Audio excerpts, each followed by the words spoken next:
Assalamualaikum warahmatullahi wabarakatuh. Halo semuanya, perkenalkan kami dari kelompok 2 Biomedik Dasar kelas 1B Keperawatan tingkat 1 yang beranggotakan Risa Cahyani, saya Surti Kanti, saya Wendy Adia Dewangga, saya Salva Octaviana Riyadatul Ais, dan saya Zauharatul Zara Intan Asfali, yang ingin menjelaskan apa sih itu konsep biolistrik. Bagi teman-teman yang ingin tahu apa itu biolistrik, terus simak videonya ya. Selamat menonton. Definisi biolistrik. Biolistrik adalah istilah yang merujuk pada fenomena listrik yang terjadi di dalam organisme hidup atau sel hidup. Listrik dalam konteks biolistrik melibatkan aktivitas listrik yang dihasilkan oleh proses biologis atau sel-sel hidup. Beberapa contoh fenomena biolistrik termasuk potensial aksi sel saraf, aktivitas listrik otot, dan sel listrik yang terjadi selama proses metabolisme dalam sel. atom dan ion. Definisi atom adalah unit dasar dari materi yang terdiri dari inti atom yang mengandung proton dan neutron, dikelilingi oleh elektron. Struktur atom. Inti atom terdiri dari proton bermuatan positif dan neutron tidak bermuatan. Sementara elektron bermuatan negatif berada dalam kulit elektron yang mengelilingi inti. Muatan bersih. Atom umumnya netral secara listrik karena jumlah proton di inti sama dengan jumlah elektron di sekitarnya. Ion. Definisi. Ion adalah atom atau kelompok atom yang memiliki muatan listrik karena kehilangan atau mendapatkan satu atau lebih elektron. Pembentukan ion. Ion positif atau kation terbentuk ketika atom kehilangan satu atau lebih elektron. Sedangkan ion negatif atau anion terbentuk ketika atom mendapatkan satu atau lebih elektron. Contoh, jika atom natrium Na kehilangan satu elektron, ia membentuk ion natrium positif Na+. Sebaliknya, jika atom klor Cl mendapatkan satu elektron, ia membentuk ion klor negatif Cl-. Muatan listrik. Muatan listrik adalah sifat atau muatan dasar yang dibawa oleh partikel yang menghasilkan kutub positif dan negatif, sehingga partikel tersebut mengalami gaya tarik-menarik atau tolak-menolak. Muatan magnet adalah sifat atau muatan dasar yang dibawa oleh partikel yang menghasilkan kutub utara dan kutub selatan atau mengandung dipos magnet, sehingga partikel tersebut mengalami gaya tarik-menarik atau tolak-menolak. Muatan listrik memiliki satuan internasional atau SI, yaitu Coulomb atau J. Dalam satuan internasional atau SI, muatan listrik memiliki simbol, yaitu Q.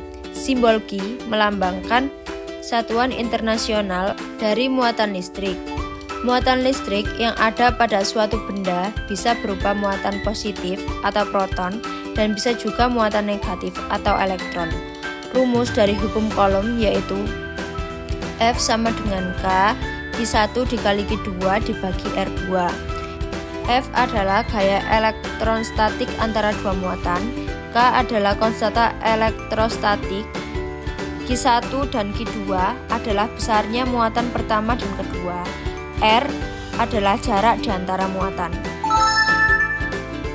Potensial listrik merupakan besarnya usaha yang diperlukan untuk memindahkan muatan listrik positif sebesar satu satuan dari tempat tak terhingga ke suatu titik tertentu. Potensial listrik dapat pula diartikan sebagai energi potensial listrik per satuan muatan penguji. Potensial dalam konteks biolistrik dapat merujuk pada potensial membran sel atau potensial aksi.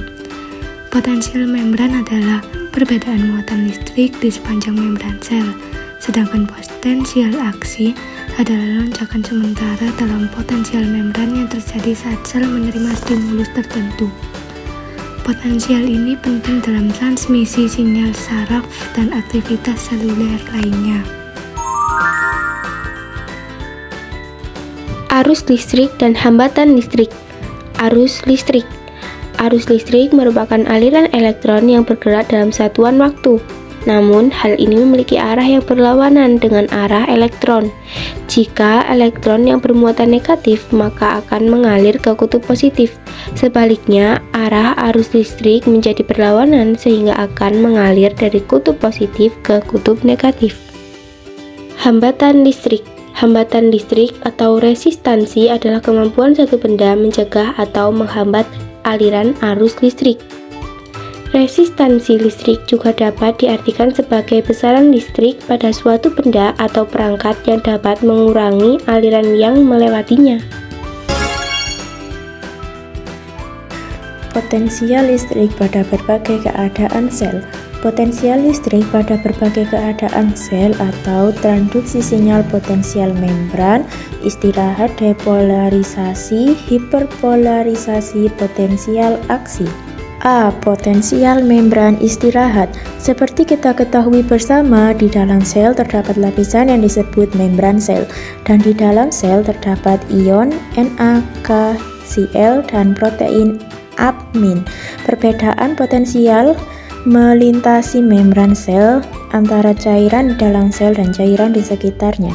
Tenggangan di dalam sel mempengaruhi tenggangan internal dan kisaran negatif 50 mV hingga negatif 80 mV tergantung pada sifat neutron dan lingkungan ekstraseluler.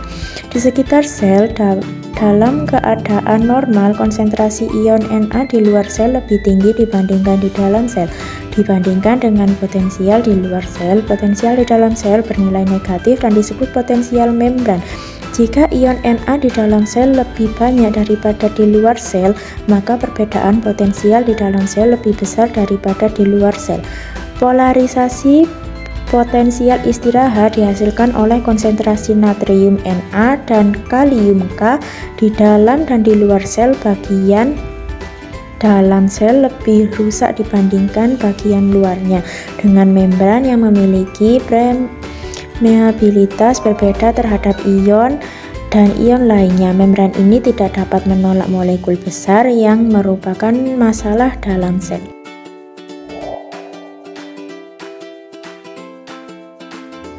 Depolarisasi. Suatu saraf atau membran otot dapat keadaan istirahat, tidak ada proses produksi impuls listrik. Konsentrasi Na+ lebih banyak di luar sel daripada di dalam sel. Di dalam sel akan lebih negatif dibandingkan dengan di luar sel. Apabila perbedaan potensial diukur dengan galvanometer akan mencapai -90 mV. Membran sel ini disebut dengan keadaan potensial dengan suatu potensial membran istirahat -90 mV. Apabila suatu rangsangan terhadap membran dengan mempergunakan listrik mekanik atau zat kimia, butir-butir membran akan berubah dan beberapa ion Na+ akan masuk dari luar sel ke dalam sel. Di sel dalam, sel akan menjadi berkurang negatif daripada di luar sel dan potensial membran akan meningkat. Keadaan membran ini dikatakan menjadi depolarisasi. Kesimpulannya, depolarisasi merupakan penurunan beda potensial listrik antara ekstrasel dan intrasel. C. Repolarisasi. Setelah depolarisasi berakhir, maka tahap yang disebut dengan repolarisasi di mana membran menjadi membranable terhadap ion kalium. Berakhirnya terhadap depolarisasi adalah ketika kanal ion natrium tertutup secara lambat. Intinya, repolarisasi itu beda potensial listrik antara ekstrasel dan intrasel. Kepolarisasi terhadap tahap repolarisasi berakhir dikenal dengan suatu kondisi yang disebut dengan positif after potensial. Kondisi ini merupakan kondisi potensial membran lebih negatif dari kondisi istirahat. Terjadi beberapa milidetik setelah berakhirnya potensial aksi. Hiperpolarisasi itu merupakan peningkatan beda potensial listrik antara ekstrasel dan intrasel. D. Potensial aksi. Potensial aksi timbul karena membran plasma sel-sel yang dapat dirangsang, mempunyai saluran ion berbagai voltase. Saluran ion jenis ini mempunyai gerbang yang membuka dan menutup sebagai respon terhadap perubahan potensial membran. Dua jenis saluran ini memberikan sumbangan terhadap potensial aksi, yaitu masing-masing saluran kalium dan natrium. Masing-masing saluran kalium mempunyai sebuah gerbang tunggang yang intensif terhadap perubahan voltase. Gerbang itu tertutup saat fase istirahat dan terbuka secara perlahan-lahan sebagai respon terhadap depolarisasi.